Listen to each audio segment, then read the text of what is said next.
రోజా రొయ్యల పులుసు గురించి మాట్లాడినావు. మరి ఉత్తమ్ కుమార్ రెడ్డి పోయి చేపల పులుసు తినొచ్చిండు మొన్న. మీరందరూ టీవీలో పేపర్లో చూసింది కదా.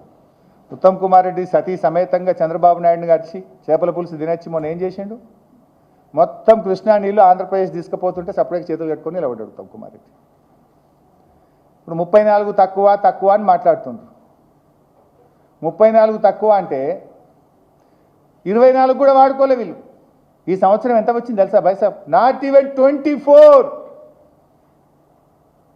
24% కూడా మన కృష్ణా నదిలో ఈ సంవత్సరం నీళ్లు వాడక ఇవాళ నల్లగొండ మహబూబ్ నగర్లో పంటలు ఎండుతున్నాయంటే ఈ కాంగ్రెస్ ప్రభుత్వ వైఫల్యం, చేతగాంతనం, చంద్రబాబు నాయుడుకు రేవంత్ రెడ్డి గారి గురుదక్షిణ, ఉత్తమ్ కుమార్ రెడ్డి దంపతులు పోయి ఆడ తినొచ్చిన చేపల పులుసు పుణ్యం.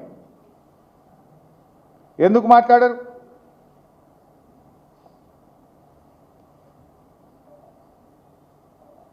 ఇట్లా ఈ తిండి రాజకీయాలు మాట్లాడితే చాలా ఉంటాయి, మేము కూడా మాట్లాడవచ్చు. మోడీ గారు కూడా గతంలో నవాజ్ షరీఫ్ దగ్గరికి పోయి ఓ రోజు భోజనం చేసి వచ్చిండు. అంత మాత్రాన దేశ ప్రయోజనాలు తాకట్టు పెట్టిండు అనొచ్చా మనం? రాహుల్ గాంధీ గారు చైనా క్లబ్లలో పోయి అప్పుడప్పుడు తినొస్తుంటాడు. అంత మాత్రాన చైనాకు భారతదేశాన్ని రాహుల్ గాంధీ తాకట్టు పెట్టిండని అనొచ్చా మనం? ఈ చిల్లర అంటే ఈ తొండి రాజకీయము తిండి రాజకీయం రేవంత్ రెడ్డికి తప్ప ఎవరికి రావు. ఇదేమి తొండి రాజకీయం తిండి రాజకీయం చిల్లర మాటలు. నువ్వు మొన్న చంద్రబాబు నాయుడు గారిని పిలిచి అదేంటి ప్రజాభవన్కి పిలిచినావు కదా, నువ్వు పాదపూజ చేసినావు అని నేను అనలేనా? పాదపూజ చేసినావు, కాళ్ళు తినవు, చంద్రబాబు నాయుడు అదేందో హైదరాబాద్ బిర్యానీ తెప్పించి తినిపించినావు అని నేను కూడా అనొచ్చు కదా. ఏముంది? అది ఏం చిల్లర మాట? అదేం రాజకీయము? ఒక ముఖ్యమంత్రి స్థాయిలో మాట్లాడే మాటనా?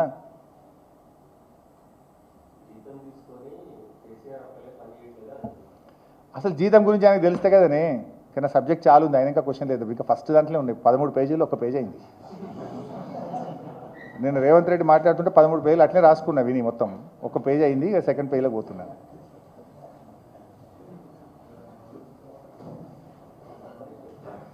అసెంబ్లీలో ఛాన్స్ ఇస్తారేమో మంచిగా బాగా సమాధానం చెప్తుంది, కానీ మాకేమో మైక్ ఇస్తలేరు. నిన్న కూడా చూసింది కదా, మైకి అంటే ప్రశాంత్ రెడ్డి గారు మాట్లాడినట్టు కూడా హరీష్ రావుకి మైక్ ఇస్తలేడు.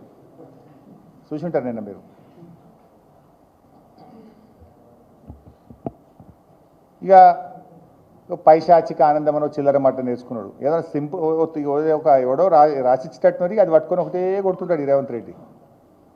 ఎవరిది పైశాచిక ఆనందము?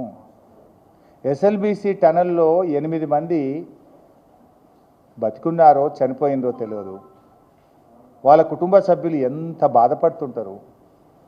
ఒక మంత్రి ఏమో టూరిస్ట్ ప్లేస్కి పోయినట్టు హెలికాప్టర్లో తిరుగుతుంటాడు, చాపర్లో ఇంటర్వ్యూలు ఇచ్చిండు. మీకు తెలుసు కదా, మీరు చూసింది కదా. చాపర్ల టీవీలో లెక్కించుకొని గాల్లో ఇంటర్వ్యూలు ఇస్తుండు. ఎందుకు? దేనికి ఇంటర్వ్యూ? నేను చాపర్లకి వెళ్ళి చూస్తే భూగర్భంలో సొరంగంలో ఏమైందో నీకు కనబడుతుంది. చాపర్లకి వెళ్ళి నీకేమైనా ఎక్స్రే కళ్ళు గిట్టున్నాయి ఏంది?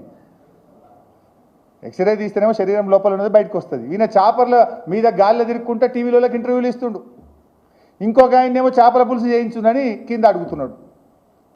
ఎవరిది పైశాచిక ఆనందం? చావు బతుకుల్లో కొట్టుమిట్టాడుతుంటే 10 రోజులైనా నీ పాలమూరు జిల్లా అని మాట్లాడతావు కదా. ఏదేమో అడవి వాళ్ళకెళ్ళి వచ్చినా అంటాడు, నల్లమలకెళ్ళి వచ్చినా అంటావు కదా నువ్వు. ఆ నల్లమలలో 8 మంది ప్రాణాలతో చావు బతుకుల్లో కొట్టుమిట్టాడుతుంటే 10 రోజులైనా నువ్వు అటు దిక్కుపోలే. ఒక ఆయన చేపర్లు తిరుగుతాడు, ఒక ఆయనేమో చేపల పులుసు చేయండి రాబాయ్ అంటాడు. మీది పైశాచిక ఆనందం, మీది బాధ్యతారహిత్యమైనటువంటి పాలన. ప్రాణాలంటే లెక్కలేదు, ప్రాజెక్ట్ అంటే విలువ లేదు, రాష్ట్రం అంటే పట్టింపు లేని పాలన మీది. మీ పాలనలో పెద్దవా గొట్టకపోయింది, సుంకేశ్ల కూలిపోయింది, ఎస్ఎల్బీసీ కూలిపోయింది, పాలమూరు ఎత్తిపోతల పథకంలో వట్టెం రిజర్వాయర్ మునిగిపోయింది. నీ పాలన 15 నెలల్లో 4 ప్రాజెక్టులు కూలిపోయాయి, 3 కూలిపోయాయి, 1 మునిగిపోయాయి. నువ్వేమో కాళేశ్వరంలో ఒక పిల్లలు గుంగితే గోరంతలు కొండంతలు చేసి రాద్ధాంతం చేస్తేవి. పెద్దవాగైతే మొత్తానికే కొట్టుకపోయింది. SLBC tunnel కూలైపోయాయి. ఇవాళకి ఇంకా 7 మంది ఏమైపోయినరో వాళ్ళను బయటకు తేలేని నిస్సహాయమైన స్థితిలో ఈ రాష్ట్రాన్ని నువ్వు. ఇక బిల్డప్ 2 రోజులు వచ్చాయి, 2 రోజులు వచ్చాయి. ఇప్పుడు 20 రోజులకి రోజు 2 రోజులు చెప్తారు. 2 రోజుల బయటకు రోజు ఒక్క లీక్ ఇస్తారు. రేవంత్ రెడ్డి మాట్లాడుతుండు. ఇలా వరంగల్ పోతున్నావు కదా రేవంత్ రెడ్డి గారు, సమాధానం చెప్పు వరంగల్ ప్రజలకు. క్షమాపణ చెప్పు వరంగల్ జిల్లా ప్రజలకు. నీ నేరపూరితమైన నిర్లక్ష్యం వల్ల ఇవాళ వరంగల్ జిల్లాలో 1,50,000 ఎకరాల్లో పంట ఎండుతా ఉన్నది. 1,50,000 ఎకరాల పంట ఎండుతున్నది వరంగల్లో. ఐఎమ్ అలైజింగ్, నేను ఆరోపణ చేస్తున్నా నీ మీద. నీ ప్రభుత్వం చేతగానితనం వల్ల, దద్దమ్మ చర్యల వల్ల, నీ నిర్లక్ష్యం వల్ల 600 కోట్ల రూపాయల పంట ఎండిపోతున్నది ఇలా వరంగల్ జిల్లాలో. ఎందుకు? 6 కోట్ల రూపాయలు ఓఎండ్ఎం డబ్బులు ఇవ్వనందుకు 600 కోట్ల పంట ఎండిపోతున్నది. 33 రోజులు గోదావరి నదిలో నీళ్లు ప్రవహిస్తుంటే 33 రోజులు మోటార్లు ఆన్ చేయకపోవడం వల్ల, రిజర్వాయర్లు నింపకపోవడం వల్ల ఇవాళ 600 కోట్ల రూపాయల పంట ఎండిపోతున్నది. బీఆర్ఎస్ ధర్నాలు చేస్తే, బీఆర్ఎస్ పోరాటం చేస్తే 33 రోజుల కళ్ళు తెరిచి నువ్వు 6 కోట్ల రూపాయలు ఇచ్చినావు. ఇది నీ నిర్లక్ష్యం కాదా? ఇది నీ ప్రభుత్వ వైఫల్యం కాదా? గొంతు పెద్దగా చేస్తేనో, నోరు పెద్దగా చేస్తేనో అబద్ధాలు నిజమవుతాయా అని నేను అడుగుతా ఉన్నా. ఇలా ఎండిన వరంగల్ జిల్లా పంటలను చూసిరా. నువ్వు హెలికాప్టర్లో పోతున్నావు కదా, భూమి మీదవో ఎండిన పంట పొలాలు పరిశీలించు. ప్రభుత్వ తప్పిదానికి రైతులు ఎందుకు శిక్ష అనుభవించాలి? నీ నిర్లక్ష్యం వల్ల, నీ వైఫల్యం వల్ల ఆ శిక్ష రైతులకు ఎందుకు పడాలి? ఆ రైతులకు ఎకరానికి 10,000 రూపాయలు పెట్టుబడి సాయం అందించి ఆ రైతుల్ని అదనంగా ఇచ్చి కాపాడాలని చెప్పి మేము డిమాండ్ చేస్తూ ఉన్నాం.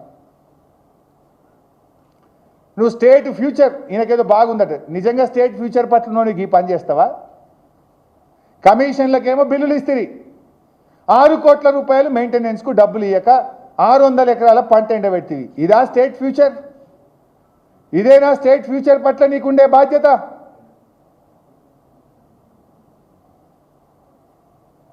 స్టేట్ ఫ్యూచర్ పట్ల కేసీఆర్కు, బీఆర్ఎస్ పార్టీకి బాధ్యత ఉంది. జిఎస్డిపిలో నంబర్ 1 చేసినాం, పర్ క్యాపిటా ఇన్కంలో నంబర్ 1 చేసినాం, విద్యుత్ వినియోగంలో నంబర్ 1 చేసినాం, వరి ధాన్యం ఉత్పత్తిలో నంబర్ 1 చేసినాం, ప్రతి ఇంటికి త్రాగునీరిచ్చి దేశానికి ఆదర్శంగా నిలిపినాం, చెరువులు బాగా చేసి మిషన్ కాకతీయ దేశానికి ఆదర్శమైంది, రైతు బంధు పథకం యుఎన్ఓ ప్రశంసించేంత గొప్పగా చేసింది కేసీఆర్. మాకు స్టేట్ ఫ్యూచర్ పట్ల బాధ్యత ఉంది కనుకనే మేం పనిచేసినాం. నీకు బాధ్యత లేదు కనుక అగ్గిపెట్టెల్లాగా నీ ప్రాజెక్టులు కూలిపోతూ ఉన్నాయి. నీ నిర్లక్ష్యం వల్ల పంటలు ఎండిపోతూ ఉన్నాయి. నీ నిర్లక్ష్యం వల్ల రైతులు, చేనేత కార్మికులు, ఆటో కార్మికులు రోజుకొకరు పిట్టల్లాగా రాలిపోతున్న పరిస్థితి ఉన్నది. ఇంకా అన్ని చిల్లర మాటలు. ప్రతిపక్ష పదవి కోసమట నేను కేటీఆర్ గారు కొట్లాడు, మేము ఉద్యమకారులం. కేసీఆర్ ఆదేశాలతోని మంత్రి పదవికి రాజీనామా చేసిన, 2 సార్లు ఎమ్మెల్యే పదవికి రాజీనామా చేసిన. కేసీఆర్ ఆదేశాలను తూచా తప్పకుండా పాటించే క్రమశిక్షణ కలిగిన కార్యకర్తలం మేమిద్దరం. నీకు అలవాటు, నువ్వు కాంగ్రెస్లో చేరి ఒక్కొక్కరిని తొక్కుకుంటా సీనియర్ల మీద సోషల్ మీడియాలో తప్పుడు పోస్టులు పెట్టి 50 కోట్లకు పదవి కొనుక్కున్నావు.